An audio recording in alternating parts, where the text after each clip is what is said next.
this is our third session we've had that's been public, and I guess the best way to start it is to simply say who would like to address the committee. Yes. Could you identify yourself and where you're from? Am I allowed to take this off? Or You certainly can. maybe you can hear me better? You can get you a microphone. How's that sound? I don't know how safe that is. Are you COVID-free? Wow, it's good. Stop, it's good. Only she knows. She's not telling.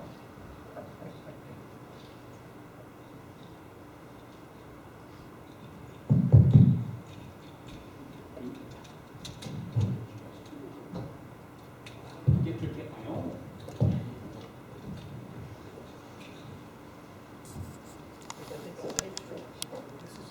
These guys have to go. I'll try with mask on and see. All right. Are very at-risk mother, but I try to see that. Good evening, my name is Teresa Bennett. I bring you this testimony on behalf of the members of the National Alliance on Mental Illness of Champlain Valley, a mental health advocacy organization serving families and individuals affected by mental illness in Clinton County. Amanda Boris, our director, had hoped to be here, but she has a family illness that she's dealing with, and I am a board member. The governor's request to review and reimagine police policy and procedure comes at a time in our country where acts of discrimination, violence, and hate are at an all-time high. It serves as an opportunity for open dialogue, mutual understanding, and strengthening collaboration to ensure the safety of our community's most vulnerable populations, their families, and officers. The Clinton County Sheriff's Department role in our community is not only dispatching and patrolling, but also imprisonment of individuals being held for criminal acts, both of which are roles that should be reviewed and considered for change. We would ask that the panel consider the following as highlighted areas to address. Training. The academy training cannot be expected to carry an officer through their 20-plus year career. Many professions require ongoing training, and it would be in the county's best interest to develop key training that would include bias, bystander, ethical policing, and other similar topics, including mental illness. Burnout and trauma. Recent studies have shown law enforcement officers are 300% more likely to abuse alcohol and have increased suicide rates. Burnout can lead to emotional deterioration, which can lead to an officer's lack of compassion and impact their interactions with an individual. Collaboration. When going out to a suspected mental health call, working collaboratively with providers to ensure the safety and well-being of all involved, and that mental health is addressed versus criminalized. I just want to say, as an aside on this, when I read in the paper, Sheriff Favreau had said that a lot of the interaction with the officer depends upon the behavior of the person that they are dealing with. And just a reminder that people with mental illness frequently do not have control over their behavior and need to be addressed in a completely different way than other people. As a matter of fact, statistics show that people with mental illness are more likely to be the victim of a crime than a criminal, and also that they are, to a large extent, very paranoid about police interactions. In relation to confinement and imprisonment, according to the Bureau of Justice Statistics, at least 25% of prisoners have a history of mental illness. That same study indicates that only 1/6 of local jail inmates receive any treatment while in jail. Sorry, it's hard to breathe with this in my writing. Champlain Valley proposes the following recommendations based on our current experience with the Clinton County Jail. Allowing inmates access to mental health advocates. To this date, NAMI Champlain Valley's only access to an inmate is no different than the same access as a visitor would have with an inmate. This means that the person has to forego their visit with a family member in order to get support from an advocate. Additionally, this places a huge burden on the advocacy organization in terms of time constraints, as visiting hours are extremely limited. Support recovery. Medications. Ensuring individuals upon entrance are given medications that they are supposed to be on in a timely manner. For instance, if someone came in and they were diabetic, they would be allowed to use their insulin. They would be allowed to, if they are on other types of medication. Mental health medication should be in the same category. It's an organic illness, and people deserve to have their medications. Ensuring individuals are given their medications, again, on a timely manner. Ensure that the individual has access to medications upon discharge. This can be a big problem for people when they get out of jail. They have to take their medications on a regular basis. Sometimes there's a delay in being able to get their medications, and it can cause behaviors that we don't really want to see in the community. Counseling. Individuals who receive outpatient counseling should continue to receive counseling in the in-prison setting, not just welfare checks. Any person requesting counseling should receive an assessment in a timely manner. And under the category of support reentry, there should be a discharge recovery plan, especially for those with mental illness. Thank you for your kind attention. I know that you're going to be getting a copy of this from Amanda by email, so we have it. Super. I'd just like to. Thanks, Paul. Go ahead. Your name? Thomas O'Keefe. Your name, sir? I'm sorry. Patrick McGill. Oh, Mr. McGill, how are you, sir? Your Honor, I should say. Thanks. Do you mind if I just turn this way? The good Lord bless me with a pretty good microphone, so. You want Okay. to take this one? You're welcome to take it. My name is Thomas O'Keefe. I live at 38 Colgan Avenue in Plattsburgh. Why am I here? Real simple. I retired 3 years ago. I started my career in the Clinton County Sheriff's Department. I went into the federal service in the U.S. Immigration Service and finished in the U.S. Customs Service, later to the now called Customs and Border Patrol. Excuse me, I said what everybody, we hate that when you say that. Customs and Border Protection Agency. I have 35 years of law enforcement in my pedigree. And I know the sheriff. I've worked for the sheriff for years. Mark Henry, even though Mark Henry and I are on probably political opposites, he'll always be my hero. He literally saved my life once on the job. I hope I don't offend you with what I say. These are my observations and my opinions, and I just want to share them because I'm trying to find things out myself.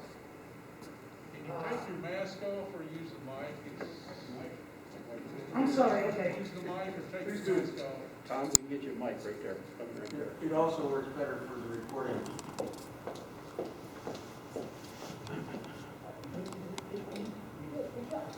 Come on here. Over here. Okay. Mark knows me, and so does the sheriff. You just put yourself in a very dangerous place between me and a microphone. So I've been called for both by lawyers, Your Honor, so cut me off whenever you feel you should. Here's the things I want to say. This is the first meeting I've been sick. I have a heart condition.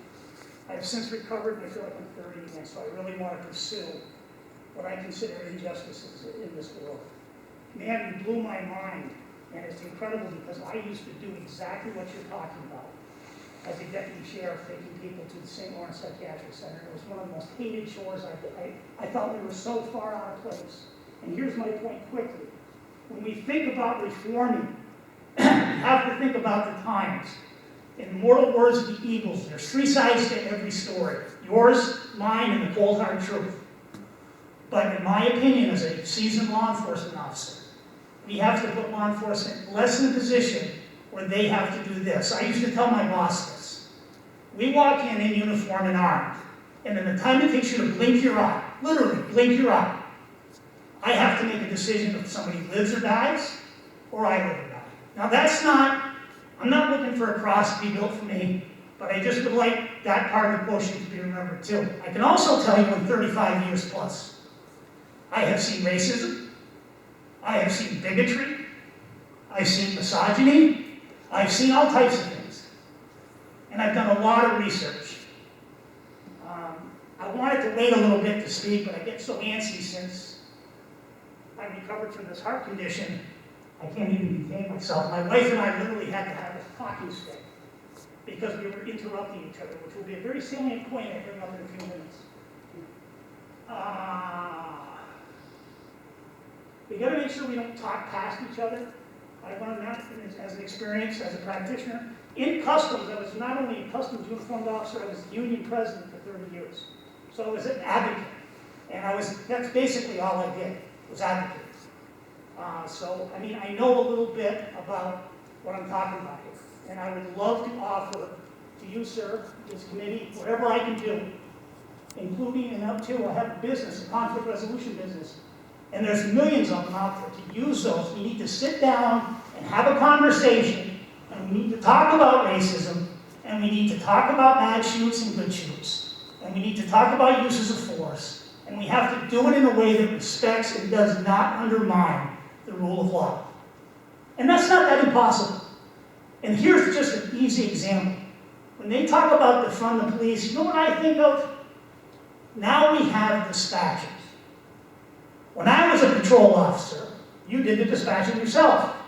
That's one more person that's off the street that can't do what they're going to do as a law enforcement officer. So that's what I think of when I think of, it's more like refunding. We need to look at, and what I meant to say, man, you blew my mind, was I forgot all about the mental health part of this. I was thinking more of the race part of this, because I've seen a lot of this happen. And I'm sorry, based on my training, my judgment, and my experience, they were bad situations. They were bad shoots. I could tell it right there. People of race have a right to be mad.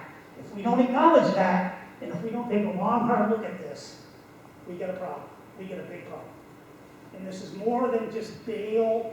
This is more than just, we need to reform the criminal justice system. The criminal justice system gets its roots, guess where? Racism. Slavery. Slavery. You know the Nazis came over here to look at us before they built the Third Reich because they wanted to see how we control the people of race? They were so impressed by our control. I can say all day long I had nothing to do with it. Guess what? I own the house now. And that's part of the history of this old house. And I got to deal with it. So that's why I'm here, sir. I'd like to offer my help in any way I can. And I applaud you all for being here and doing this work. I hope I didn't offend you. If I did, you'll get over it. I've offended you both before. That's not a big deal. I'm not going to really lose a lot of sleep in it.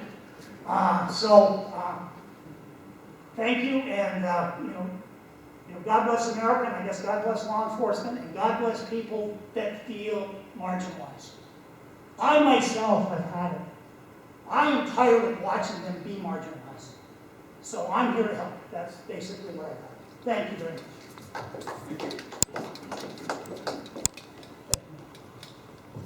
Someone else that would like to address us?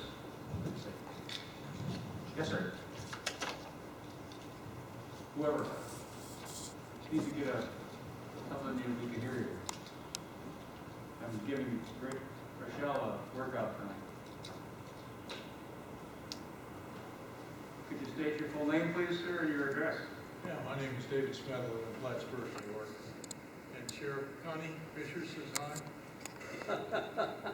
Okay. Former military, not a police officer. I've had a number of friends over the years who were police officers. But I have to say that police, the line of defense for civilization. Like the gentleman said, split-second decisions they have to make. Okay, we should give them all the support they need. Everybody, I'm sure they want to treat everybody the same, not judge anybody, but the atmosphere in the country, I lay the blame back on some of it on the education system, that the respect for law enforcement has been lost. Part of it has been dissipated in the country. Okay. Excuse me? Because they're killing black people. Please, Blacks hold it. If you get a chance to have your time, please do not comment on somebody's information that they're giving us, please. Go ahead, I'm sorry. Okay. Basic problem is, as I see it, like I said, it's only from friends of mine and police officers here and in Oklahoma, are from originally. But people don't do what a police officer requests. Like I told my 16-year-old grandson when he first got his driver's license, I said, if you're pulled over by a police officer, do exactly as he tells you. If you have a heartburn, what happens afterwards, come see me, we'll go talk to the police chief or the civilian counsel, whatever's there, or we'll get a lawyer, okay? But don't you argue with the police officer at that time. He's doing his job as best he sees fit. Police officers are under continuous strain every day, and that goes for any color police officer, black, brown, or white. Okay? And we should not be defunding the police. I understand that we should maybe look at funding more mental health support, training for the police. But when an officer goes out on a call, runs into somebody with a weapon, he doesn't know where that man is a criminal or mentally has mental problems. And like the gentleman said, there's split-second decisions he has to make. And I personally would not want to be in that position. And I salute anybody who does put themselves in that position. Okay? Also, Black Lives Matter, that's a great slogan, I support it. Okay? But you've got to look at the movement that's been hijacked.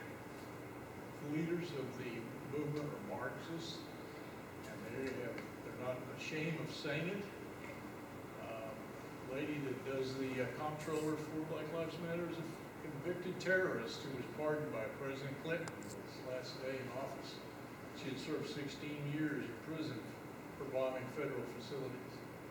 And they've said that they want to destroy American society and they want a Marxist society. Okay? But the original thought, the original situation where Black Lives Matter was set up is correct. It's just been hijacked. So, but I do support the police officers and I salute them.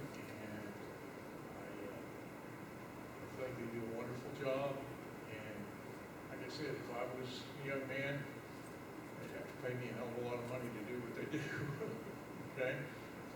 So, basically all I came to say. Thank you. Anyone else?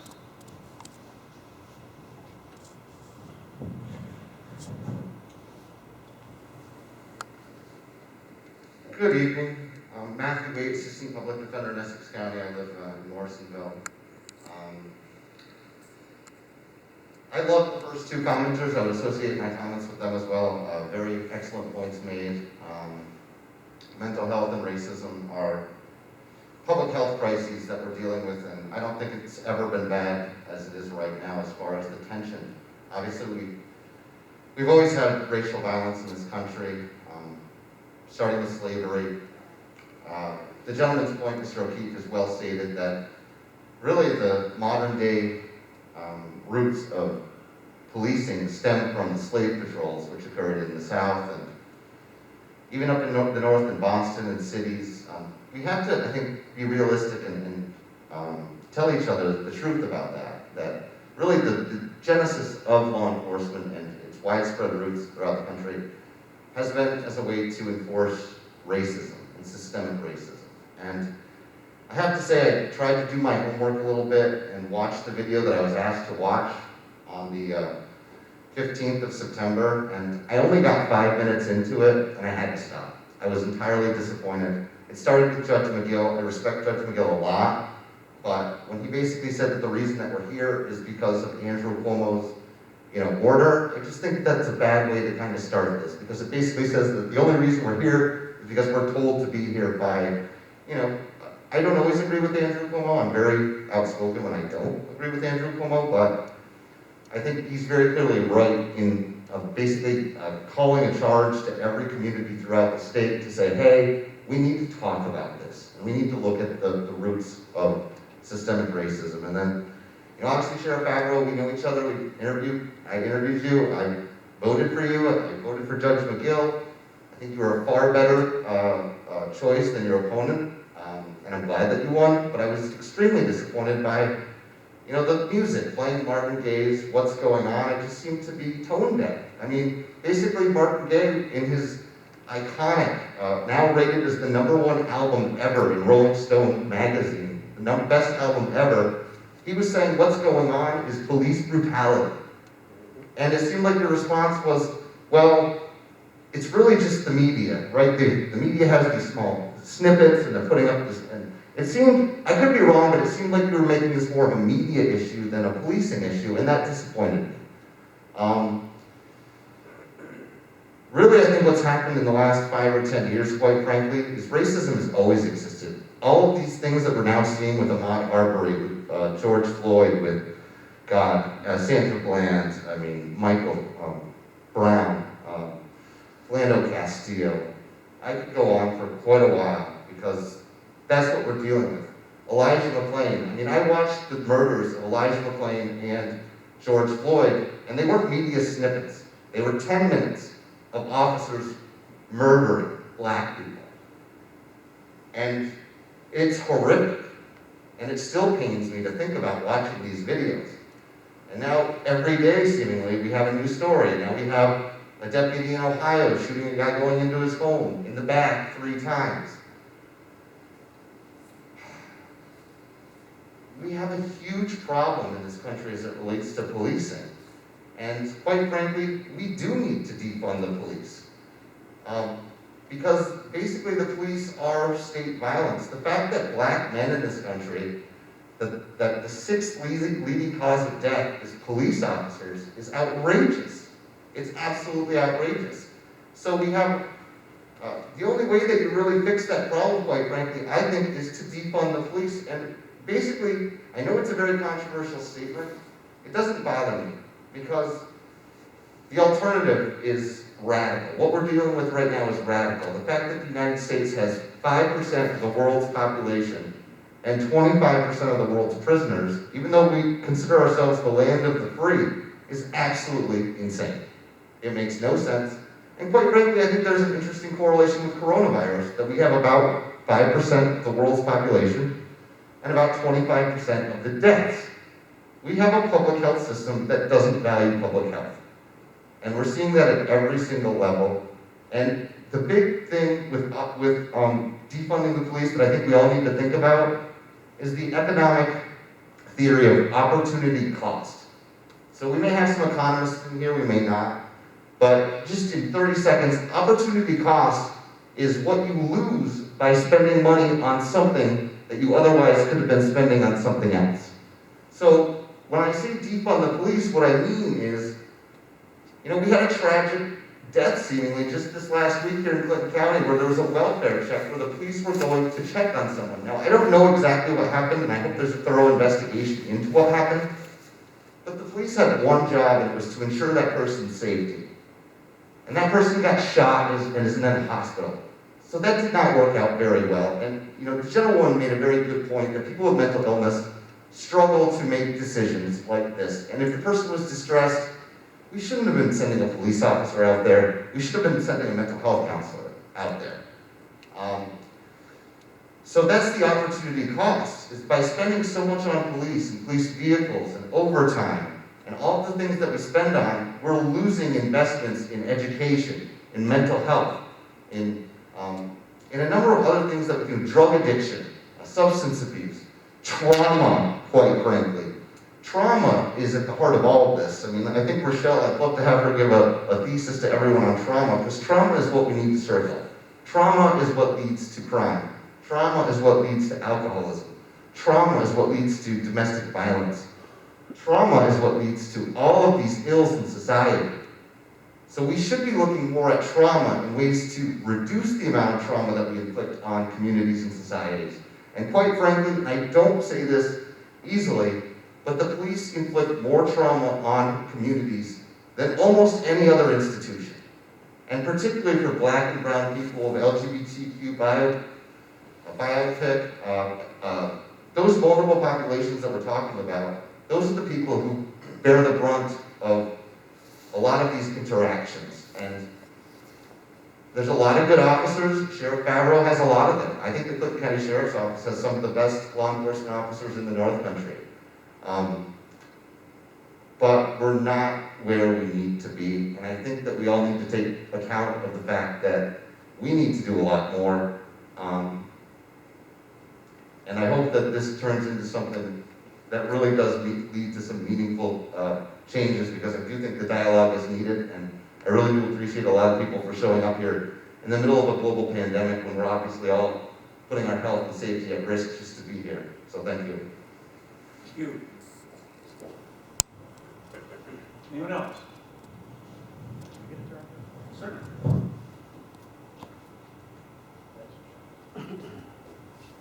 Good evening, everyone. I'm actually a member of this committee, and I am the current public defender here in Clinton County. My name is Jamie Martineau. And if my wife were here this evening, she would be holding me by the arm and say, "Sit down and shut up." But I'm one of those people, I speak my piece. Yes, I offend people occasionally, but I've sat here and I've listened to this stuff. So just briefly, first I want to say, as far as my experience with law enforcement, a lot of people don't know this, but I've had the opportunity in my lifetime to work in the law enforcement section of this when I was in college. Before going to law school, I worked in a maximum security federal prison as a correction officer, and I spent the last 20 years as both a prosecutor in Clinton and Essex County, and now the public defender here in Clinton County. So I certainly feel I'm qualified to speak about things relating to law enforcement. So I want to start by this first. And I've been asking myself this question since Judge McGill contacted me and asked me to be part of this committee. And I'm thinking of just in general, but we are here because the governor did issue a mandate to communities to address issues in law enforcement. Keeping in mind that those of us on the committee are here voluntarily, we volunteered our time, we're not being paid for this, we certainly could have said no. But I asked this question. Just because the governor has said law enforcement needs to change, does that mean that problems are so bad here in Clinton County that we have to make changes just because someone said, hey, you should look at this? What if things are going correctly? I've been working in this community for 20 years as an attorney, dealing with defendants from both sides. And as I said last time we were here, I can count probably on one hand the number of people that have said to me, hey, I was treated unfairly because of my race, because of my ethnicity, because of my gender. So I guess what I'm asking is, can we also consider the fact that maybe the sheriff's department's doing it correctly? I'm not saying they're perfect, and I'm sure if the sheriff stood up and took the mic right now, he would not say they're perfect. No one is. My profession's not perfect. Doctors, there's bad apples in every profession. So I asked that question, do we have to make change just because someone said we need to make change? And secondly, I sit here, and I've thought about this, other than lately with respect to COVID, because our numbers are finally climbing. But everyone that talks on this subject always says, we live in a country, we live in this. We're not reviewing the policies New York City Police Department. We're not reviewing the policies of the Los Angeles County Sheriff's Department. We are tasked with reviewing the policies and practices of the Clinton County Sheriff's Department. And I'm not going to discuss the case that happened over the weekend because my office seems to be involved in that. There is a lot more to that. I would not say I'm either pro or anti-law enforcement. I'm pro United States of America criminal justice system and making sure that no matter what side I'm on, we play by the rules. Unless I've missed it, I've not seen something on the news showing Major Leon kneeling on somebody's neck and treating him unfairly, or one of your deputies treating someone unfairly. So we can't, yes, I wish we could sit here and change the world, because quite frankly, and I'll be honest, I don't like the world we live in right now, the things that are going on, for a lot of reasons, not just this. We need to focus on the things that we can affect and can change, and if we can certainly make recommendations to the sheriff that we think will make things better and he agrees, then great. I'm all for it, because I'd be the first to tell you that in our community, we don't have ample mental health services. We don't have ample drug and alcohol addiction services. More so now than ever, because with COVID, people are depressed, people are stuck at home, people are drinking, using, and it's made things very difficult for a lot of my clients. And I feel terrible because you want to be able to help everybody. We just can't. And then the other key point, and you discussed the mental health component of this, and I just want to make sure you understand that, and if I'm wrong, the sheriff or the major will correct me. A lot of what you addressed, that's on the correctional side of the sheriff's department. There are two branches in every sheriff's department. You have the correctional side and the law enforcement side. Different. Some policies are the same, some are different. Some of the big differences, obviously, is the correction officers that are working within the jail are in close hand-to-hand situations with people. They do not carry their weapons into the jail. So, they're not going to be shooting someone. I've been locked in housing units at night when I was a CO with 100 convicted criminals, and all I have is a radio. And with the realization that at any point in time, if they want to take over my housing unit and take my life, I'm a goner, and there's nothing I'm going to do about it. The problem with county jails, unlike state prisons and federal institutions, and Judge McGill and I have had this discussion when he was on the bench, and I was an attorney in front of him. We cannot force inmates being housed in a county jail to go to services. We can't make that. It's a voluntary, and a lot of times, as a prosecutor, it affected decisions we made as far as an appropriate sentence, because we knew someone needed treatment, and maybe local jail was the more appropriate sentence at that time, but unless we sent them to state prison where the state could mandate them to get up and go to work every morning, get up and go to treatment to address whatever the situation was, they were just going to sit in a jail cell for however many months they got, and if they wanted to watch TV, hang out with their buddies, play checkers, chess, there was nothing we could do about it. We could make a service available, but unless they sign up for it, we can't make them take it. And I can tell you from my own perspective, my office has now been established and open for, we're going on the end of 2 years now. It's not starting our third year, which is hard to believe, it seems like yesterday. And every day, including today when I was in court, I have clients that I've done my absolute 110% best to keep them from being incarcerated, to set them up with programs either through alcohol programs, substance abuse, mental health, and even with the fear of prison hanging over their head, short of driving them there myself and literally holding them in the chair while they're receiving that service, they don't go. So it's not just the police in general, we need to try to figure out a way that, how do we fix that problem? How can you fix a problem for somebody if they don't want to fix it themselves? It's difficult. From personal experience, I'll tell you, I have a brother-in-law who's 45 years old and is one of the most severe alcoholics I've ever met in my life. I've dealt with some through the criminal justice system. Fortunately for him, he's never had to deal with that issue. But he's been an alcoholic since he was 18. And I've personally driven him on Thanksgiving Day from my house here in the North Country to St. Peter's in Albany to bring him to detox. And he literally got on a bus and beat me back home to All Sable Forks where I live. I couldn't make him stay. There was no way for me to make him stay there. And we finally just had to literally wait till his health issues became so bad that he had a near-death experience where he finally hit rock bottom. And you know, he just celebrated his 6th year of sobriety, and he's a completely different human being. He went from being someone that I didn't even allow to see his own nephews, my children, to someone that's regularly at my house every day, helping me in whatever way I need. But it took literally 25 years to get him there. You know, hospital stays. I've used my connections through my job, and I'm not ashamed to say it, to try to get him to every agency that we have available in the North Country and beyond, and could not convince him that that was what was best for him. And that's just, you know, he's one person with no, you know, without the criminal justice aspect of it, but even ones who are facing these severe penalties simply have an I don't care attitude. So we find ourselves in my profession, and it saddens me, it sickens me, that, you know, probably half of my clients, there's really nothing more I can do for them because they don't allow me to. So I focus my attention on those ones that are willing to take my help, take my advice, because it's not just about defending somebody, getting them out of, he always says, oh, how can you stand getting people out of a crime? It's not, and Matt will tell you, Matt and I know each other, it's not very often that we actually get them out of it. It's getting them, you know, making sure that their rights were protected, and if they're not addressing that, trying to focus on getting them the best disposition possible with the most amount of services that we can find and reasonably expect that they're going to follow through with.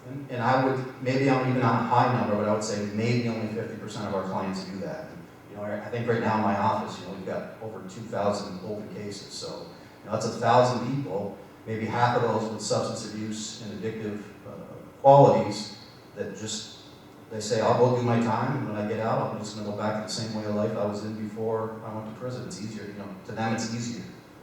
That's easier than trying to work and improve. So, you know, I guess what I'm getting at is, yes, are there issues with law enforcement? I don't know, to be perfectly honest with you, and I was always, you know, criminal justice, thought I was going to be a trooper, had that opportunity, turned it down. If I got a call today offered me one of those jobs at some astronomical amount of money, I wouldn't take it. I just, you know, it's just, I think probably one of the hardest jobs on the planet right now because everyone's under a microscope. And I'm not saying that we, in this country, as far as racism and law enforcement go, do we have a problem? Yes. Matt, I disagree with you a little bit on the media part of it, because I think the media part plays a big role in that, because we, you know, you see these tidbits all the time, and I try not to focus on it, but what about those cases where it's a black officer and a white person? You know, it's not as, to me, it's not as publicized. And so I think that's made it tough, and listen, I've lived here in the North Country my entire life. I consider us to be very lucky and very sheltered when it comes to issues like this, even the COVID thing. I mean, we're sheltered, and we should, you know, be proud of that fact. I do still think that there are things we can look at and change, but I don't think we need to say, hey, we have to make a change just because someone told us we have to make a change if things are working correctly. And I've known the sheriff since back when we used to teach the program over at the city schools when you were in the police department.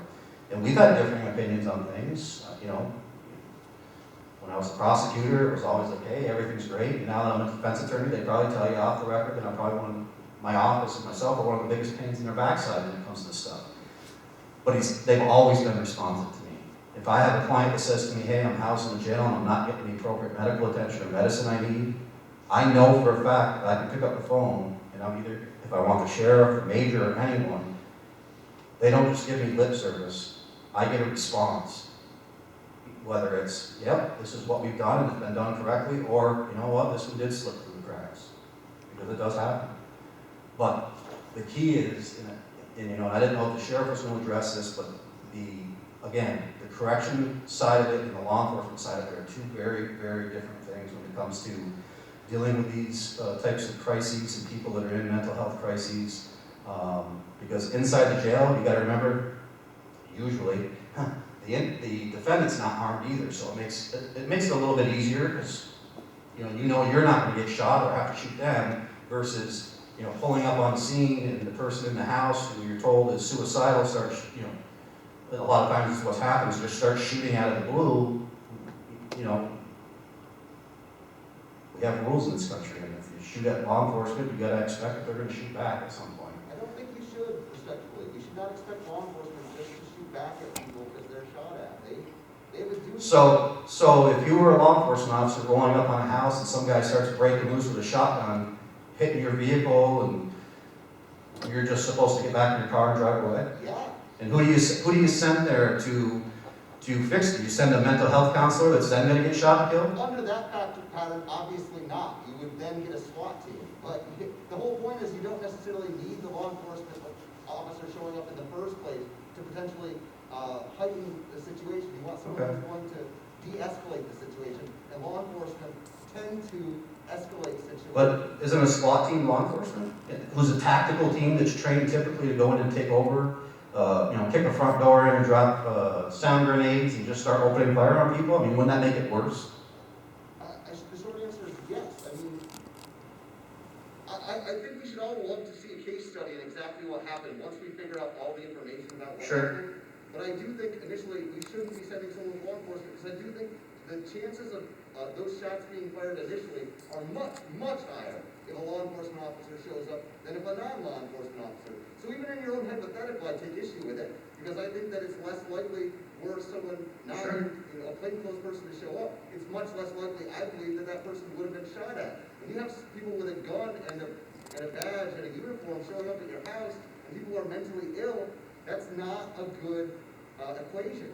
We need to figure out a better way to respond to this. But then you're gonna blame the police officer if he doesn't do anything and he leaves.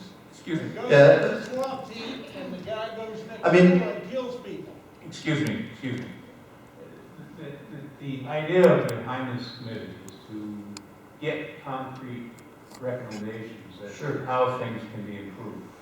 Number one, it only deals with the sheriff's office and not the corrections department. So that if you look at the Governor Cuomo's direction, it doesn't cover the jail any more than it covers Clinton Correction. So every municipality that has a police department of one kind or another is asked to do this understanding, or at least to gather as much information as it can. And so I realize, we've had the suggestion of mental health support, et cetera. That's come up at both meetings, this meeting and the last meeting. It's clear that there is an area that needs attention, all of which, as Mr. Waite referred to, costs money.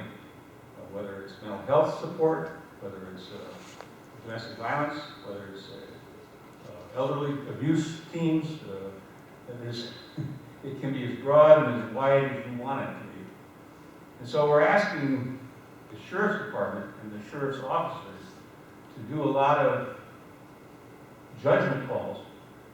And so that the other thing that comes up continuously at these meetings is training and taking recruits that will come to the sheriff's department for employment and training them with the kind of tools they need to identify the person who is mentally ill, or to identify the person who's out drunk, or that is a domestic violence situation, and be able to call in the kinds of support that's needed, like Rochelle's office, et cetera, who's helped immensely. And so that's what we're asking.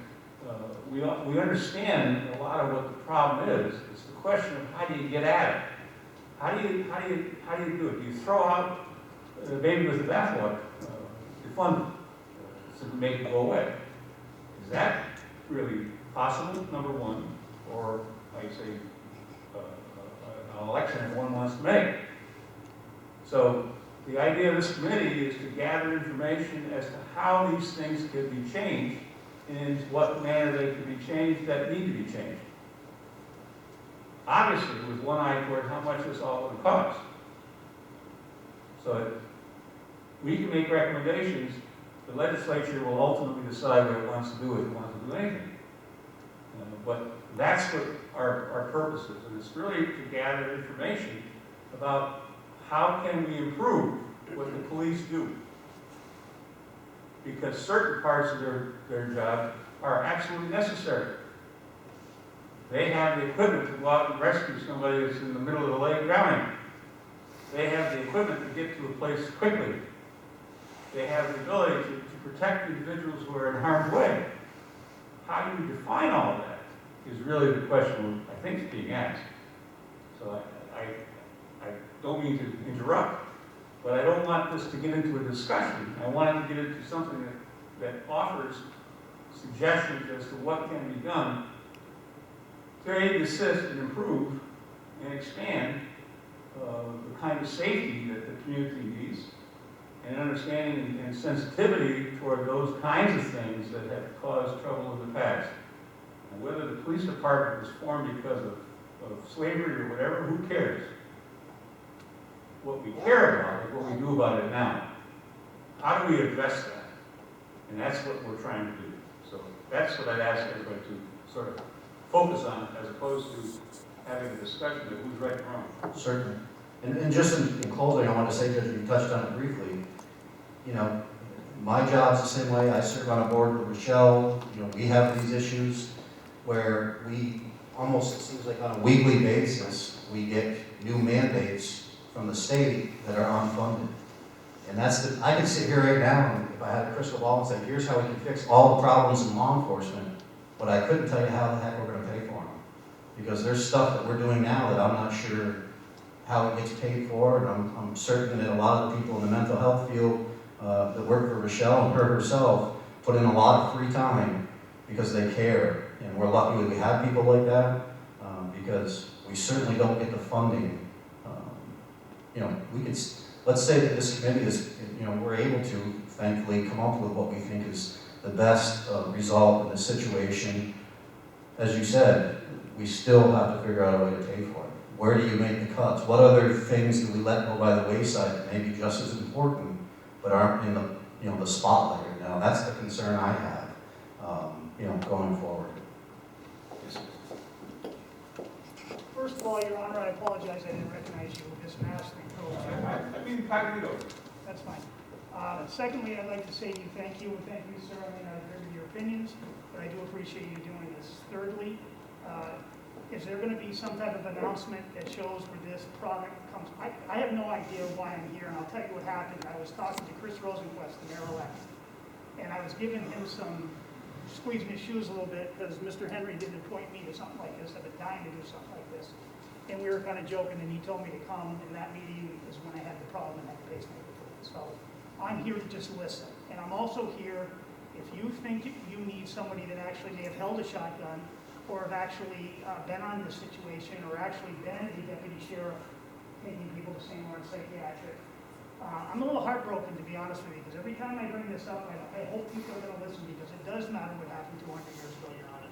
It does matter, because it affects how I approach that situation now as a law enforcement and what lens I look through. And if we don't understand what people of race or people of mental illness or whatever the marginalized group is, if we don't realize that walking into that scene, we're missing the boat.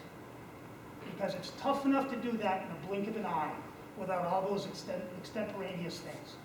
And I would hope that Mr. Favreau, the sheriff who I've known since college, we went to college together, and Mr. Henry, since I started my federal career, would vouch for me. Anything I can do for you, sir, I stand at your ready, or this committee. Thank you very much. Have a pleasant evening. I appreciate it. I guess my like I said before, I don't want this to get into a debate, because there is no winner here. The only thing we can do is try and develop for the legislature a series of things that we think ought to be considered to aid and assist the sheriff's department in its day-to-day activities. And I thank those that mentioned, obviously, some of the things that are clearly coming through, and that's conflict resolution and mental health issues and elder abuse, etc. those are things that are real, and that's what each of these deputies, whether it's a deputy or it's a city policeman or it's a state police, run into daily, and they have to make judgments. And as seems to be said enough times here tonight, having to make those decisions is an incredibly difficult job. And Ms. Bennett, you had more comment? I just wanted to say, I was under the impression that this was a hearing, and I feel like it was kind of shut down with the usual. So I'm choose to live in Clinton County. I wasn't born here. We raised our family here. I love Clinton County, but there are improvements that can happen in Clinton County, and the suggestions frequently get shut down. I served on school board for 12 years with, we already do a great job, and we don't need to change things here in the North Country because we're unique and special and wonderful, and none of these problems affect us. It's not true. If you talk to people of color who live in Clinton County, and I think it would be better to have a focus group or a place where people feel more safe saying what they need to say out loud. If you actually have friends and know people, speak to the students at Clinton Community College or Plattsburgh State, there is rampant racism in Clinton County as far as they are concerned, what they deal with, what they see from law enforcement and from the community in general. People with mental health illnesses come up against prejudices all the time. I am the parent of a fully disabled son who is 37 years old who has a mental illness. He runs into stigma and being treated differently all the time. I see it because I'm his parent. Did I know it before? No. But to tell me that it doesn't happen and that all is wonderful in the world or he's not choosing to get better is not going to help him. And it's not going to help me. I don't think anybody has said that. So I just wanted to say, the shutting down of, I see it, I'm sorry that I'm upset, but I see it all the time, that it gets said, we're a wonderful community, we're unique. We are, we choose to live here, my family and I, because we do love the community. That doesn't mean that we don't have problems. It doesn't mean there aren't things that we can do to improve the lives of many of the people that won't come to a hearing. Ma'am, no one is suggesting that racism, bias, all the things that you've outlined occur in Clinton County. What this committee is trying to do is to develop systems that prevent that or improve those circumstances. How we do that, we can talk about it all night, just the way we talk, but we need to have nuts and bolts. And nuts and bolts, last I checked, well, the hardware store costs money. So the legislature is, I mean, the next step in this process is for us to write a report to the legislature as to what we find as being areas that need attention, concern, support, change, whatever it happens to be, and allow the legislature to chew on that with their budgets and with their ability to discern the problem. And that's what our job is. So we understand what you just said. I think I understand it. I think the committee understands it. We've never had to deal with that kind of thing before. At least we did deal with it in the sense of a pattern of activity.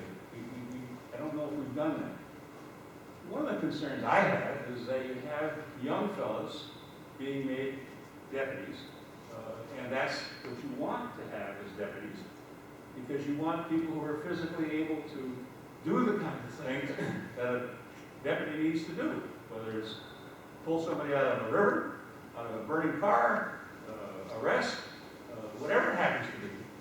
But you're also dealing with a person who may not be mature, who's not dealt with in his life, has not dealt with an LEO, has not dealt with the elderly or the infirm in some fashion. So it's a training process. What I tried to at least demonstrate was with the presentation by the sheriff, was what he's been doing as far as the sheriff's department is concerned by way of training and continuous training. What did you use? You used an expression. Training and something.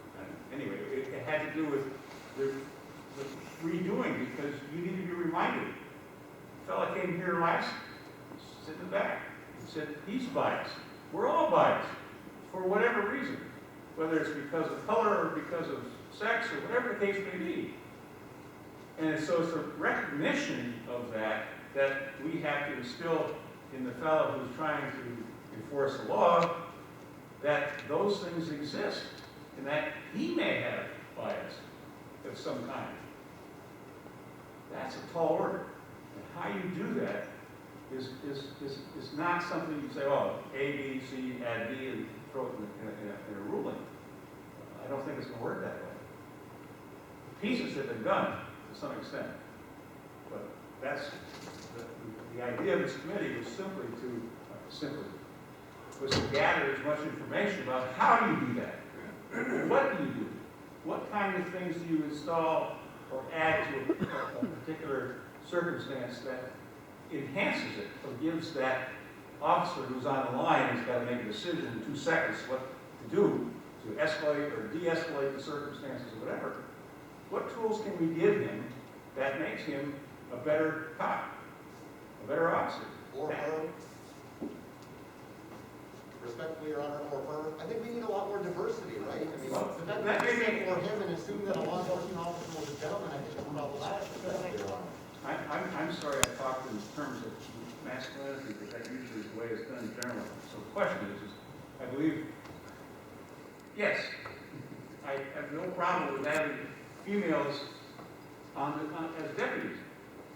That's not the issue. It's what that female does with the training she's gotten or not gotten in her performance of her job. That's what counts. Well, respectfully, Your Honor, that's not true, because when you have women on the force, they bring different perspectives. That's exactly what this gentleman lady was trying to say. It does matter. Who is on the force does matter. The fact that there are women on the force matters. More black people on the force matters. More people with disabilities on the force matters. And I just wanted to quickly, I think, correct the record. I think Your Honor has done, Legislator McGill, done what Chris Rosenquist did when I interviewed him. You conflate defund the police with abolish the police. And it's frustrating because my answer, obviously, to this is defund the police. That's how you fix this whole problem that we're having. You take some money away from law enforcement resources, and then you reinvest those into education, mental health, substance abuse. So I think that is a problem when you conflate defund the police with abolish, because that's not necessarily what defund is saying. And then quickly, I know that we're not necessarily supposed to talk about jails, but just one of the last points I wanted to make, Sheriff Favreau, is that Sheriff Reynolds down in Essex County does have services in the jail. He has mental health services. He has drug abuse services, St. Joe's.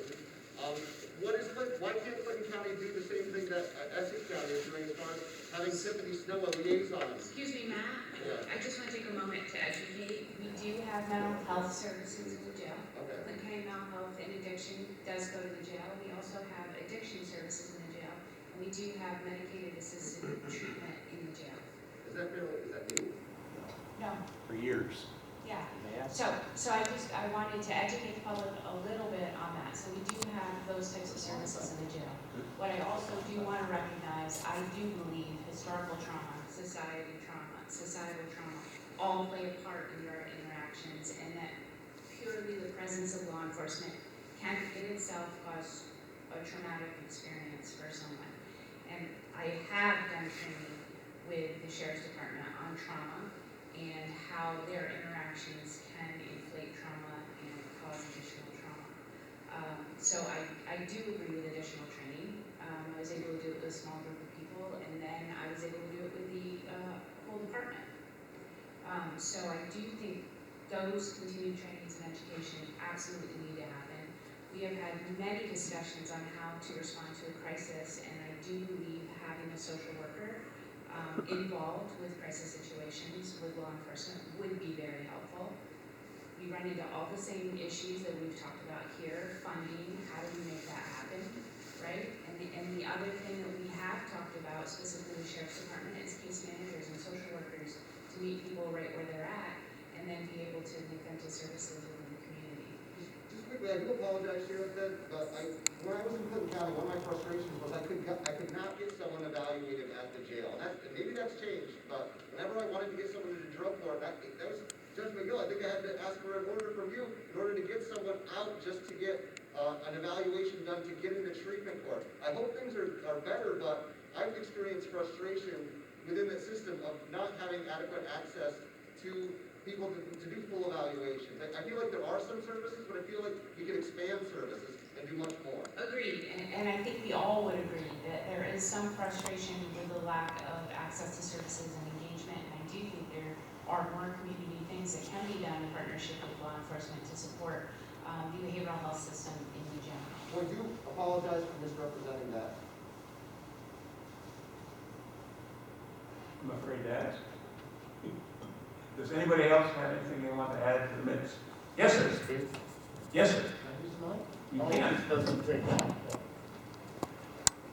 Hi, my name is Dave Buncheson, and I grew up here.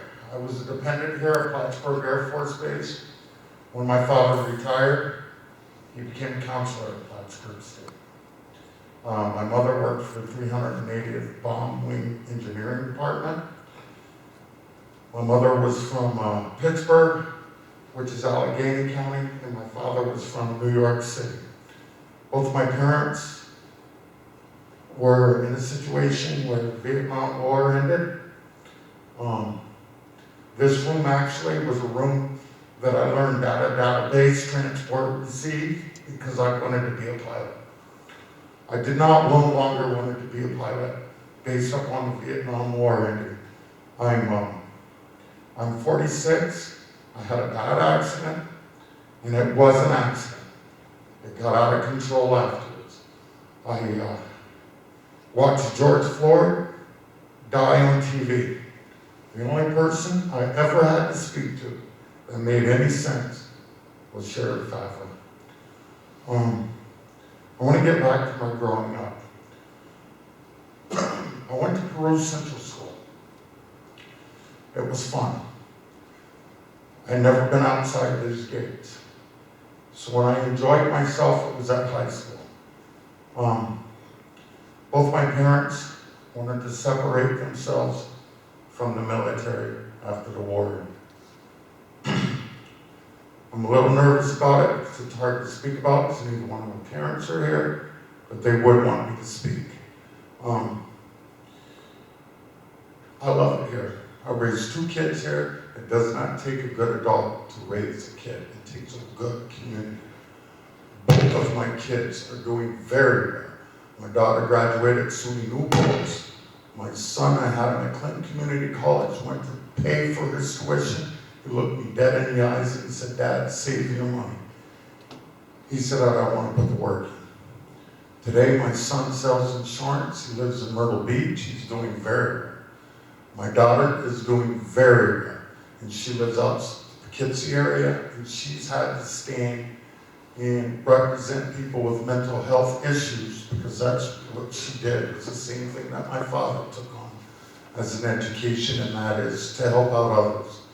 And to get this in the perspective as we need, it was a pleasure for me to grow up here, but I have no halo above my head.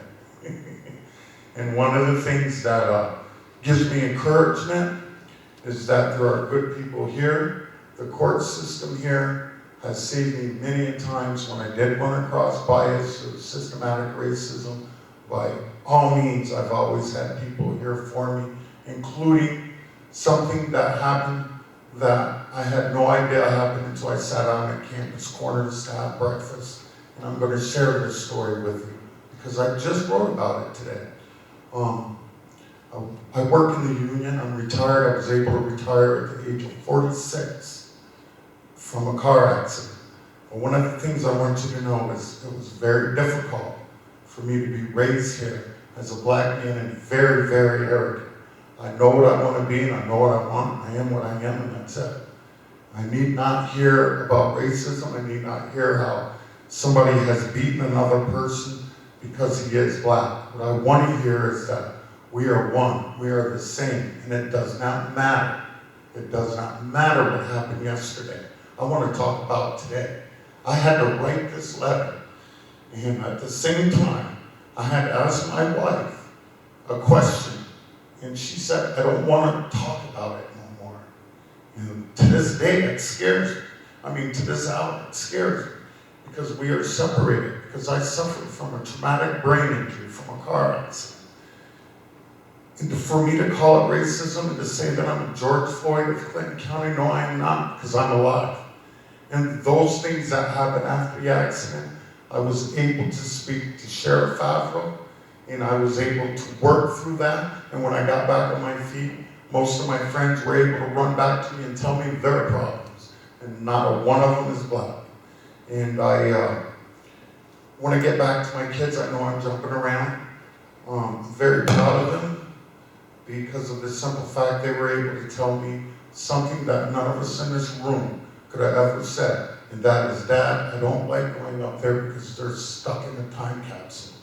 And for me to have an understanding of what they said, my son lives in South Carolina. That's Trump territory. Do you understand what I'm saying? And I taught my kids how to hold your head high and be who you are, no matter what happens. And we are speaking on past contents. I don't want that. I know more Caucasians that are hurt more than blacks, because us black men, we know how to stand tall, hold our head up, and continue on. I don't look back. I look forward. I worked in the union for over 30 years, and I was the only black. And today, on our retirements, I have people coming to me because we have difficulties as we do throughout this country with our unions, because a lot of people are up against unions. I'm discriminated against because I want to be a union, not because I'm black. And I don't know how to fight that other than hold my head up high and proceed forward. I've had some complications physically, mentally, and I've overcame them. I overcame them from a state trooper that fought in the Vietnam War, and my father and him were good friends because of the idea he had a traumatic brain injury from the things he suffered from, during the Vietnam War. I have a lot of people that are your peers in this community that have leaned on my father. And I will say, talking is the best way, but looking back at yesterday and on how to fix it, let's fix it today. Let's not worry about yesterday. Let's worry about today. And today is, I'm very frustrated because I want to be able to be productive, and I cannot. I have a pandemic. I have issues that are physical. I have issues that are mental. And my mental issues I have overcome from basically running to what was available here in Clinton County. And a lot of it was, put in place because of the criminal justice system. I didn't see a lot of blacks in this criminal justice system. I don't see people running for help. When I needed help, it's because I had no memory. I was living in the past, and it was the hardest thing to live through. And today, as I stand here and I speak to you and I'm hearing you speak, I feel your pain. It's not a black and white issue. It's a human issue right now that we're talking about, and we can get along. We've already proven that. Yes, we have difficulties in this country, and we need to get together and come back to humanity. I don't need to hear that, so-and-so was shot, this one. I wasn't there. I can't make that judgment. I never, at my accident scene, was outside Danamore in New York, and my wife is my high school sweetheart, and I never could use racism. I was even told not to bring up, because it was 2 incidences at my accident scene, and I was told not to bring it up, and I'm very proud that I did not bring it up, because today I discovered things that make me stronger as a man. I don't need money, I don't need nothing. I can make it on my own. And the worst thing that I hear is that people don't realize what mental health is really all about. Let's get to that as an issue. Mental health, we all have mental issues, or somebody in our family has a mental issue. And I'm looking at my community and this epidemic and people saying things that make absolutely no sense to me. And one of them is, I don't believe this pandemic is real. It's real.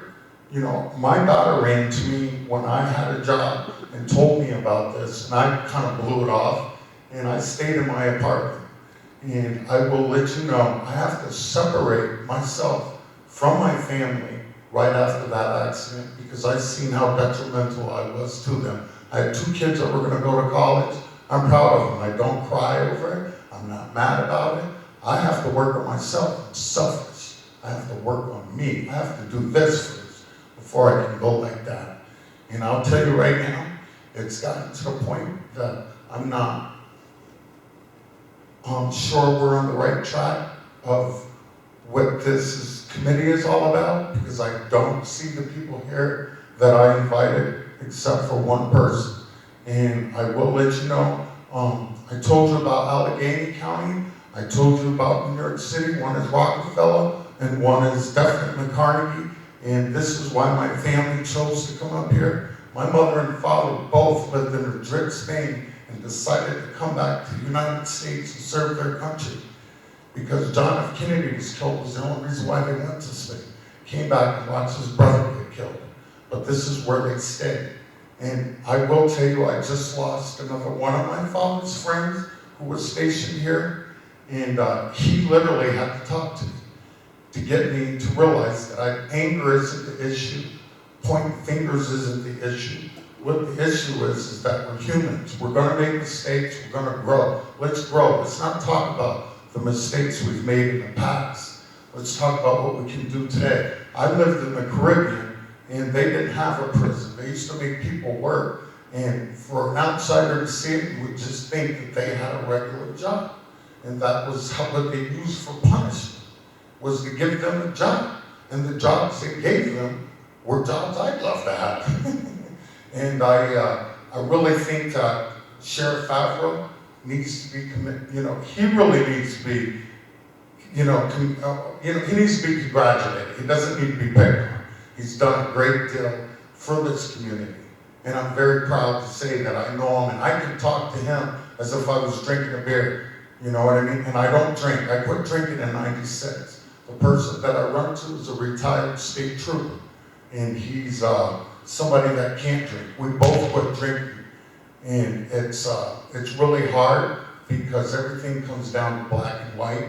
We have a community where you have a lot of low-income people that you pick on tremendously. They cannot get a job to climb that corporate ladder.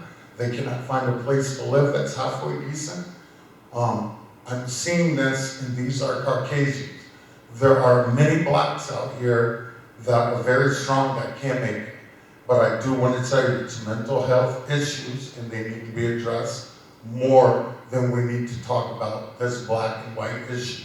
My parents never taught me anything about what they went through in the civil rights movement. And both of my parents went to college during that time. And they were backed by either Carnegie's money that he gave away or Rockefeller's. Doesn't matter where the money came from. They were both educated, and their commitment was to the community. And I'm very proud to say that both my parents told me that my work is not done. You need to come out of retirement. That's what my father told me when I had a brain injury and I could not even pronounce words correctly, that I need to come out of retirement. You're a spoiled little brat. And he really meant that, because I was. And I was able to enjoy life, and I'm able to speak to people. And I can walk up to Sheriff Favreau quicker than I can to one of my friends, because I know Sheriff Favreau knows me. And he knows that I'm not going to do something that I say that's going to be fun. We might laugh about it, because I wouldn't do it.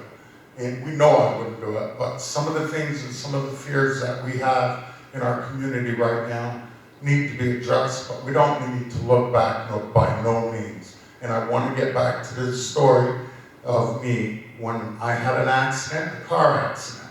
I was in Glens Falls, New York. I had just bought this car. I'm at a stop sign, I get head on. What was going on was there were city workers, and they knew each other, and obviously didn't see me, and the guy hit me. It was just a simple accident. What happened was the guy that hit me hit a bag of marijuana. He ultimately said it was mine when it was found. I'm sitting in the jail. I need to know what my bail is so I can call my wife. I called Clinton County, or Clinton Correctional Facility, and they had it on speakerphone.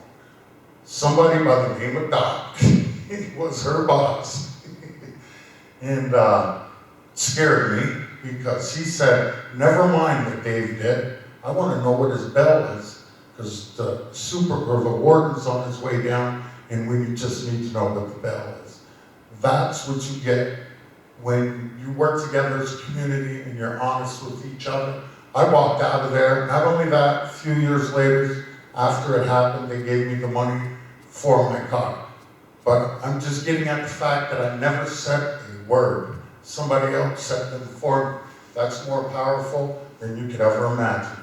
And one of the things I do want all of us to concentrate on is getting more people to come here and speak their minds. I don't care if they're black. I don't care if they're white. I think there's more Native Americans here that are discriminated against in Clinton County than any other race.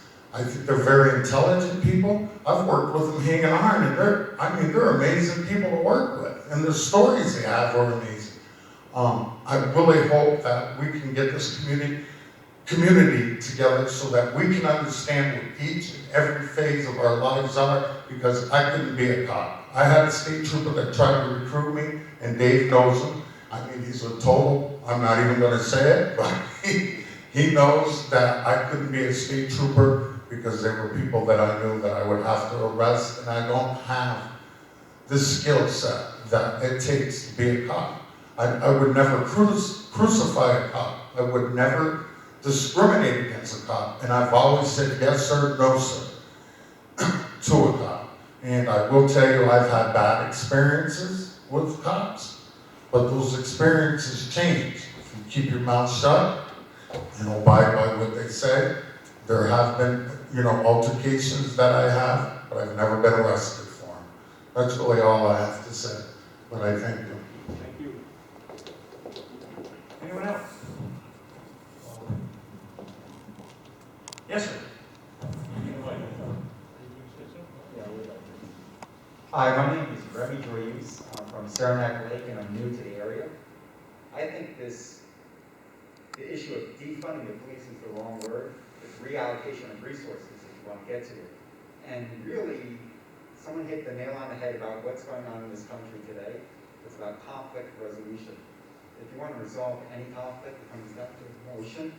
It comes down to need. What need is not being met, what emotion is not being met. So if you can address both of those, you can solve just about any problem. At the end of the day, it's bringing the community together, making sure that correct training is involved, and empowering the people to do their jobs. If someone's going to be misbehaving towards a police officer, regardless of color, you're going to know what the outcome's going to be. Chances it's going to be negative. But if you mind your P's and Q's and address the issue, if there's an issue afterwards, then it can be resolved. But treat them with the respect that they deserve. It's a very, very challenging job for any police officer. And, like the rest of you, that's not a job that I want. But I just want to say, if you can get the training down correctly, and you can figure out what the needs and the emotions are for each situation, anything can be solved. I just have to bring it up. Thank you I very much. issue with this whole, they have, I'm not saying treat officers disrespectfully, but I think this whole premise that Every single person who interacts with police officers has to absolutely be perfectly respectful and all the times, I think, is unrealistic. Again, I just think it's insane that everyone's kind of here saying, well, the real issue here is the way that people interact with law enforcement. Maybe, but it's really not. The issue that we're having is the trauma inflicted on communities, and these individuals have significant trauma.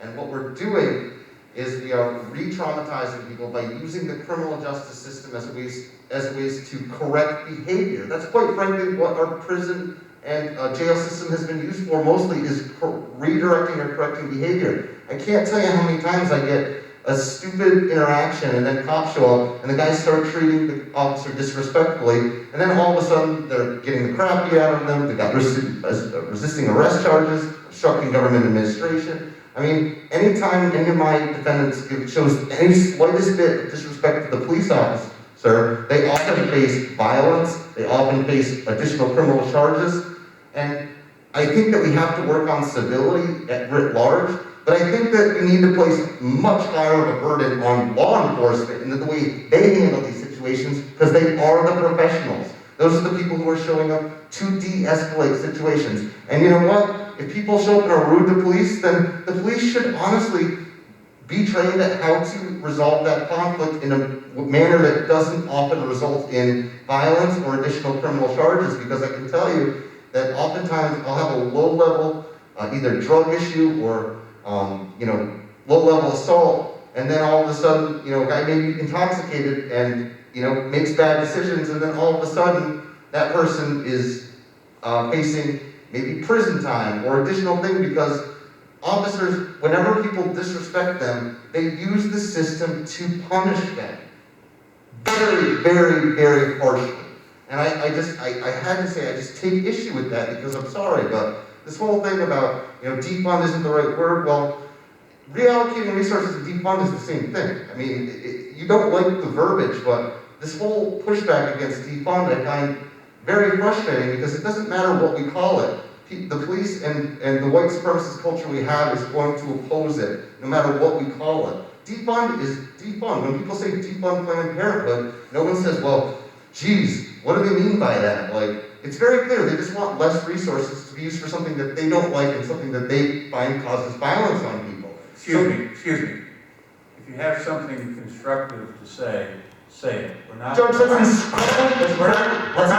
insulting.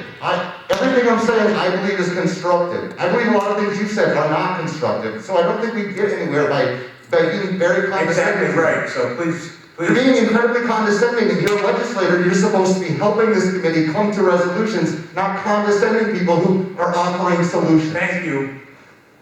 I think you should step down as being the chair of this committee. Anything further?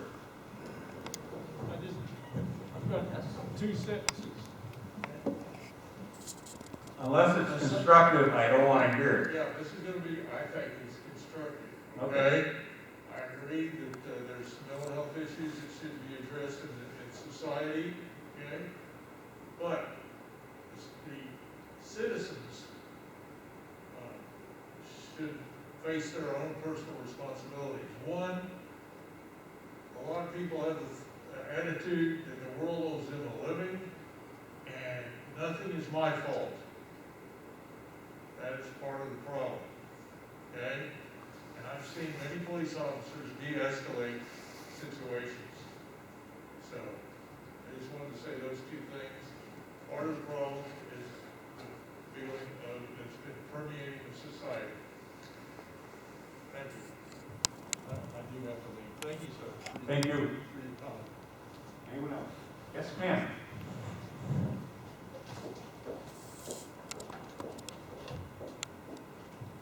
I'm Allison Webanero. I live in Peru.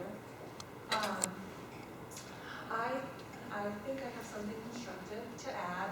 It sounds like a lot of people think that we're doing a great job. I personally think that even if you're doing a great job, there's always room for improvement, right? There's always room for us to grow and learn and excel and get better and change and evolve. There's a lot of privilege in this room. There's a lot of, people who are looking from the outside in. And I would recommend some sort of reach out to the community or to the communities that make up Clinton County, maybe through like a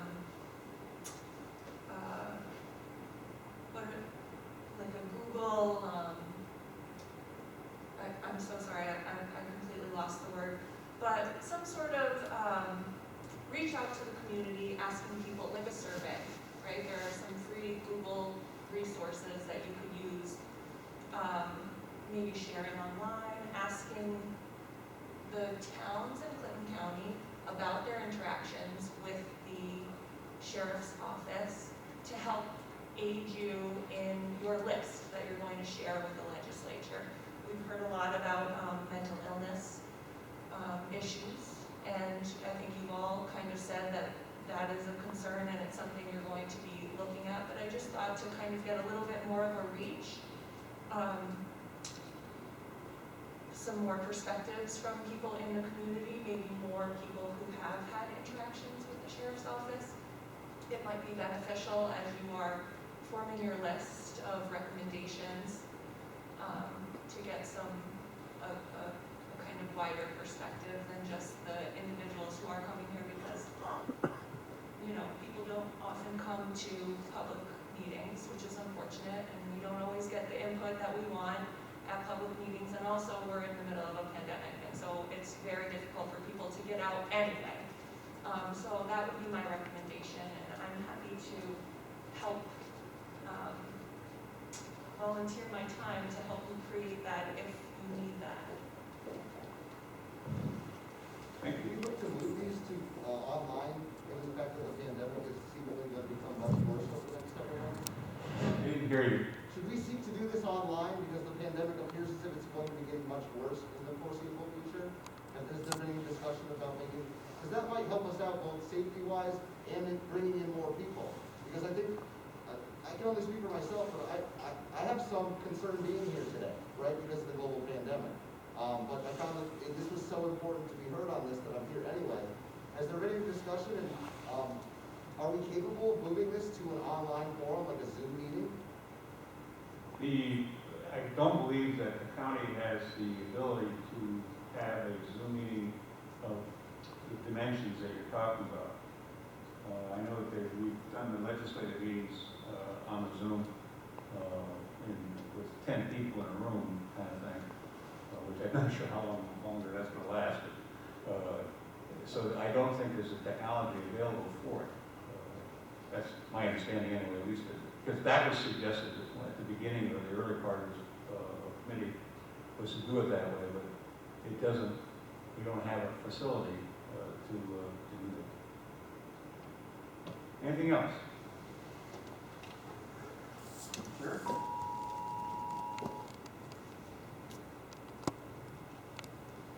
was going to try and avoid this, to be honest with you. Thank you. But I'll try and make it quick. A quick show of hands, how many people actually lived in this community when the Plattsburgh Air Force Base was here and thrived? About half of the room. How many people in this room have been shot at?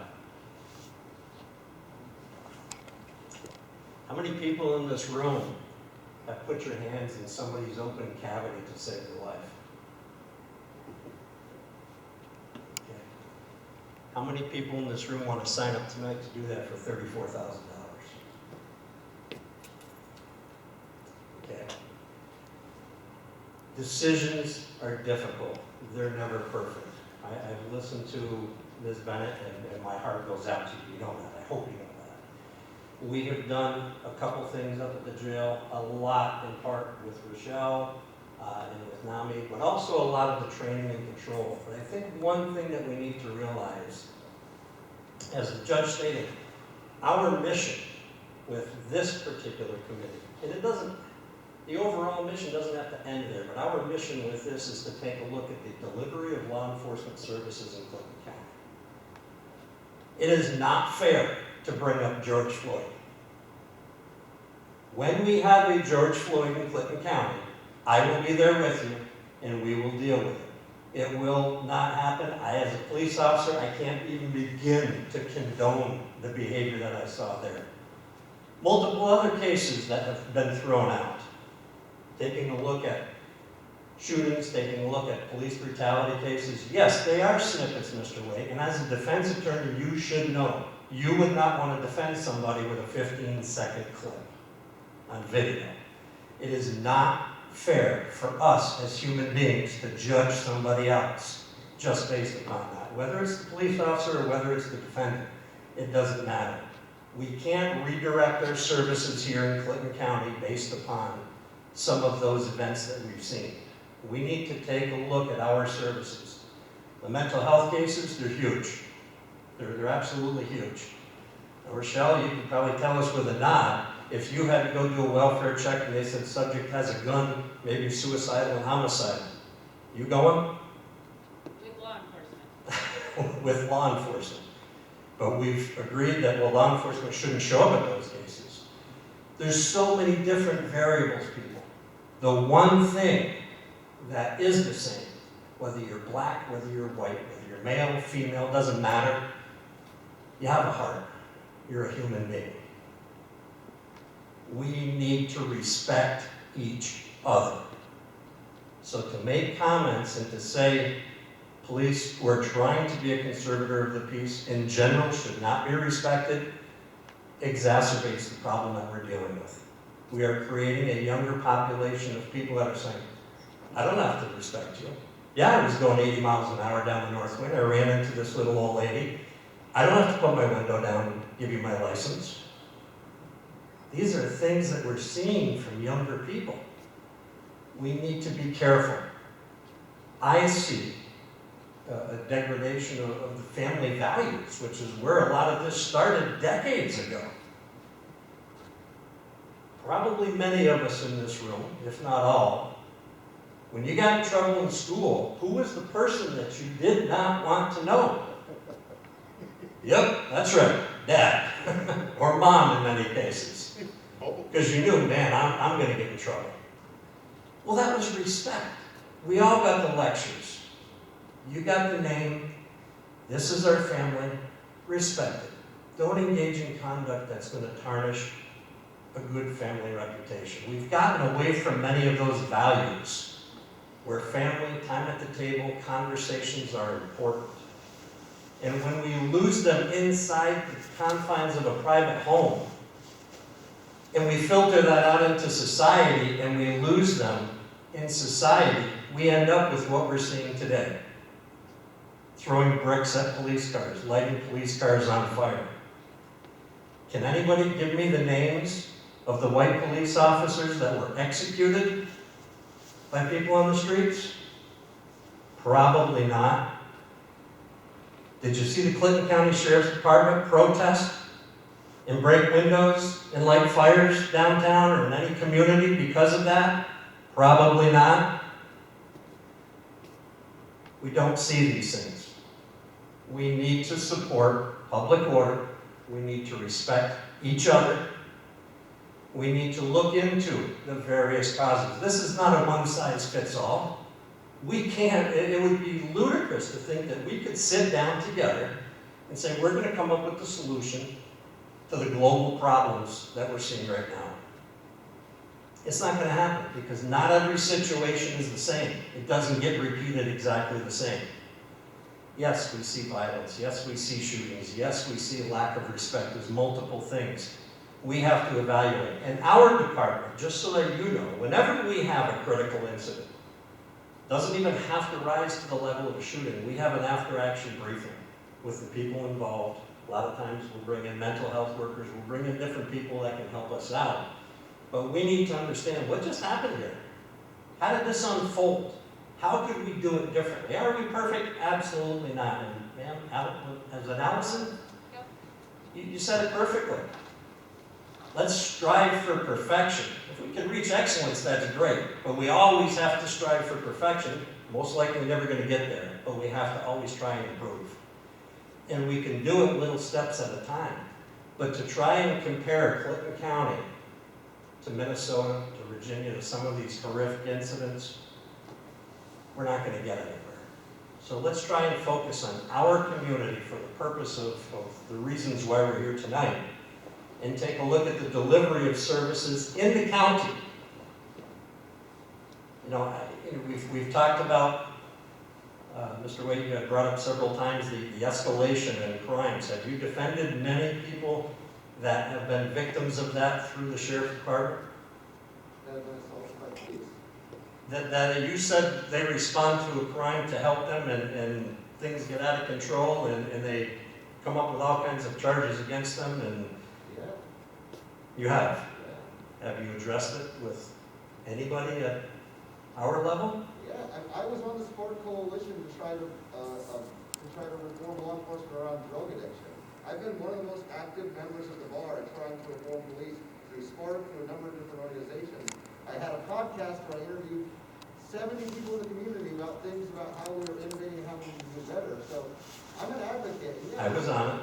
I did one of your podcasts. So, yeah, I don't know exactly what you're asking me. I'm asking if you have a situation with police. If I have a problem with you as an attorney and you're being disrespectful, you're jeopardizing security in a courtroom situation when we're bringing it in, I'm going to address it with you.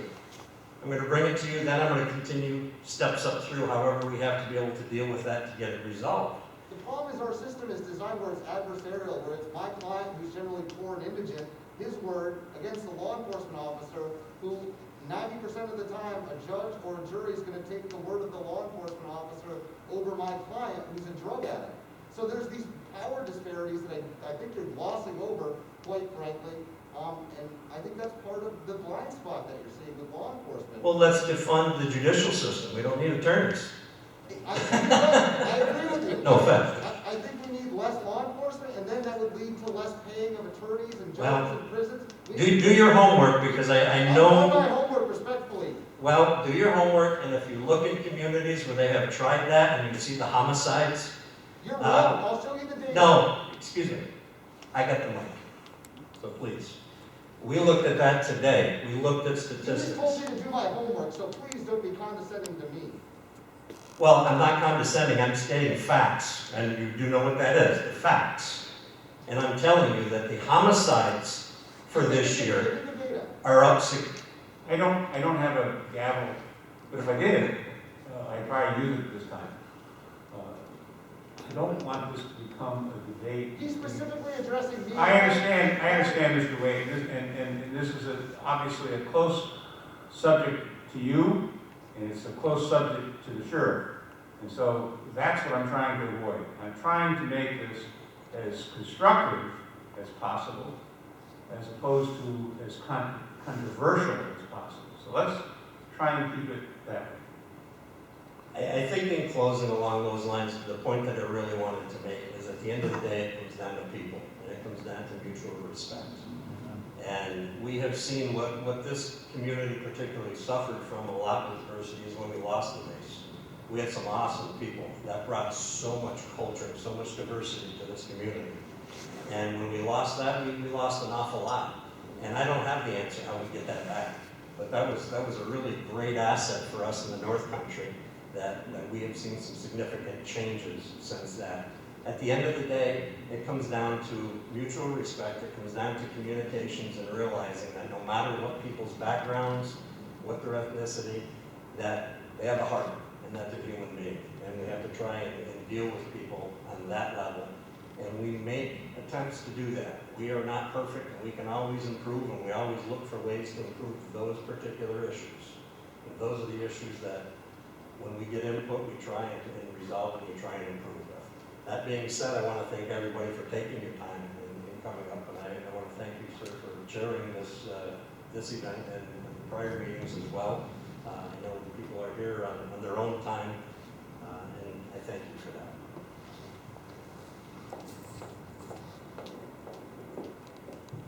Anyone or any further comments? I want to thank everybody for coming. It's been good information gotten from the meeting. I'm not sure whether we'll have another one or not. We may. I've got to consult with the other members of the committee before we make that decision. The next step that I have is to meet with the committee once the public section is done. Is to meet with the committee and present a proposal to the legislature, or at least a report, as to what we have found, what we believe are areas of concern, what we think might be helpful to be done down the road. It would then go to the legislature. The legislature, I assume, would then either act upon it in some way, or will report back to the governor's office with regard to the findings of the committee. So that's the way I see it coming down. Yes, sir.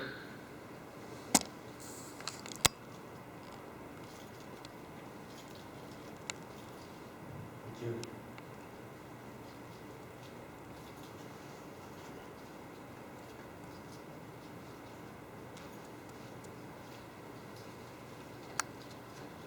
With all due respect, sir, after this, assuming this is the public input, you're supposed to put together a report, and then you're supposed to seek public input on that report. Yeah.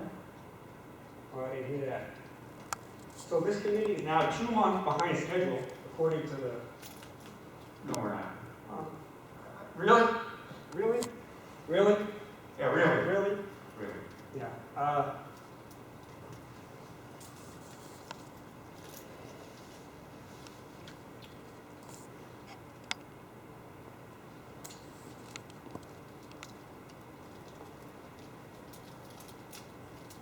You know, I guess we gotta take baby steps, and maybe that's all we can do. Maybe that's all we can do this year. Maybe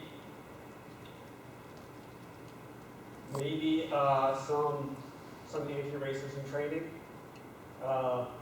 You know, so it was brought up, how do we teach people to recognize their bias?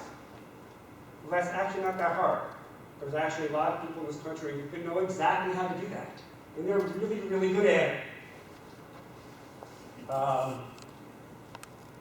Maybe that's some training that could be recommended. Can you write that down? So anti-racism training for your officers on the clock. I don't know what you call that, in-house. They get paid, they get come to do it. They're intelligent people. They'll do great.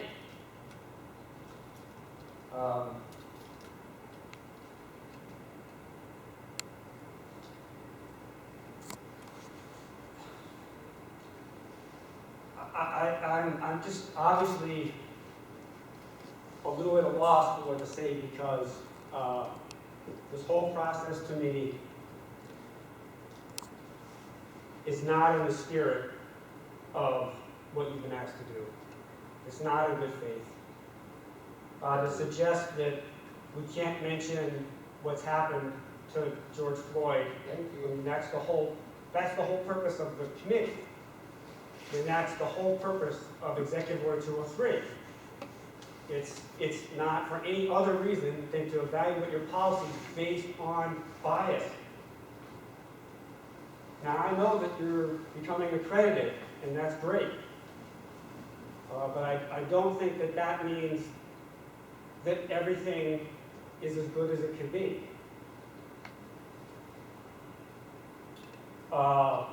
You know, it was mentioned that you're elected, and therefore you're Sheriff Favreau, that you're elected, and so therefore that must mean something. Well, Sheriff Clark of Selma, who's the sheriff in Dallas County, Alabama, and who beat all the protesters crossing the bridge, he was elected too. At that time in that county, there was like 252 of 15,000 African Americans who were registered to vote. 252 of 15,000 in that county. So again, being elected doesn't mean that bias doesn't exist. You're elected by white people. You're a county full of white people. I feel like this committee has been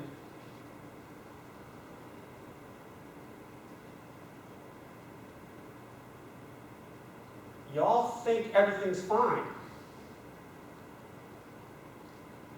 And that's the whole point. That's the whole point. Is that as privileged people, as white privileged people, middle, upper class, whatever, privileged people, everything is fine. I am not likely to have a problem. And I never have when I've been pulled over. I mean, when I get pulled over, it's because my tail light's out and the officer tells me it's out and lets me go. I don't get a ticket for that. I've never got a ticket for that. But I have, friends of color who have been pulled over 20 times since they've lived up here, and they're not from here. I mean, I haven't been pulled over 20 times in my whole life. I'm 52. I'm just saying, and this is not about Sheriff Favreau. This is not about police officers being good people or bad people. It's about what can we do to improve our system and to understand our bias. And the point about Native Americans, I think is a very good one too, and I wonder what their interactions are like with the police. Do we have data on traffic stops? Allison asked about a survey. You know, after reading the manual that comes with this, you know, one of the questions is, you know, should the police department do an annual survey to assess trust in the community? Can you write that down, please? Annual trust survey? I mean, these, when you value the least valuable, the most vulnerable in your society, everybody is served by that. I mean, these reforms, it's not police against people of color. That's not, you know, we're creating this false, it's a zero-sum game to think that if people of color are treated better, that police are not. It's not a war against black and white. It's better for everybody. When police have trust in their communities, police have better lives. Officers have better lives. They can do their job better, they're less threatened at work. We even talked about de-escalation. I mean, I'm sorry, but this is your job. It's your job to be asking these questions. It's not my job to be up here. I'm not on the committee. I mean, what I'm talking about here is right in the manual that accompanies this executive order, the police reform workbook. Have you read the workbook? The gentleman that was sitting here should not be on this committee. He's not. No. He said he was. No, he isn't. No. Okay. Well, good. Because he has made up in his mind that there can be no improvements. And again, I'm sorry, but this whole idea of why should we bother to look for something that we can't pay for? Really? I mean, if that's the attitude we have going into this, then why bother?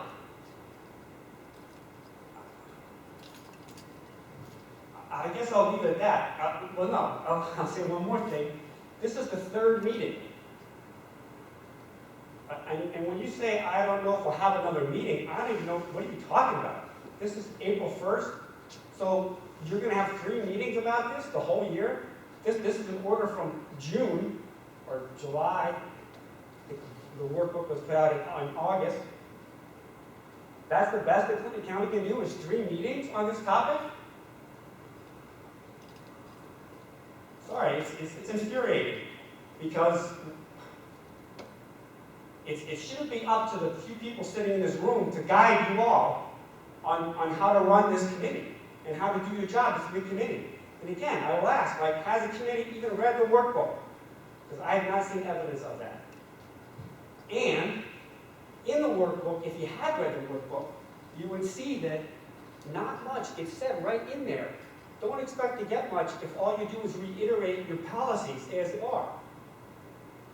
They're saying don't reiterate your current policies. Well, Sheriff Favreau led with that. That's exactly how you started the committee. You led with what you did, and you said it's really hard to be a police officer. And you said it again today. And who cares if I reached into somebody's heart? What does that have to do with anything? Nobody body cavity this thing in their life. Nobody is judging, again, the police officers. That's not the point. I can't even understand that line of questioning. I mean, the things I've heard in this room are surreal, frankly. They don't even belong in this time frame. It's like something from 1950.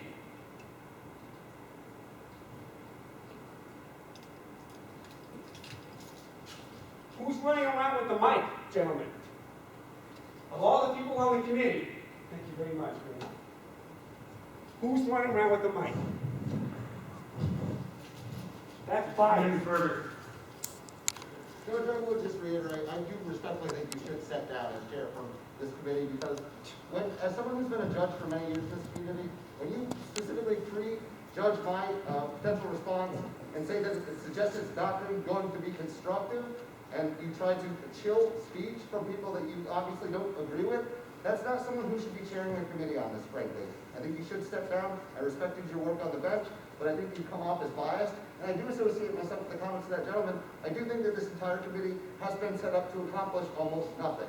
And I think that the remarks from both the sheriff and the chair have basically evidenced that. Thank you for your help. Anything further? We're adjourned.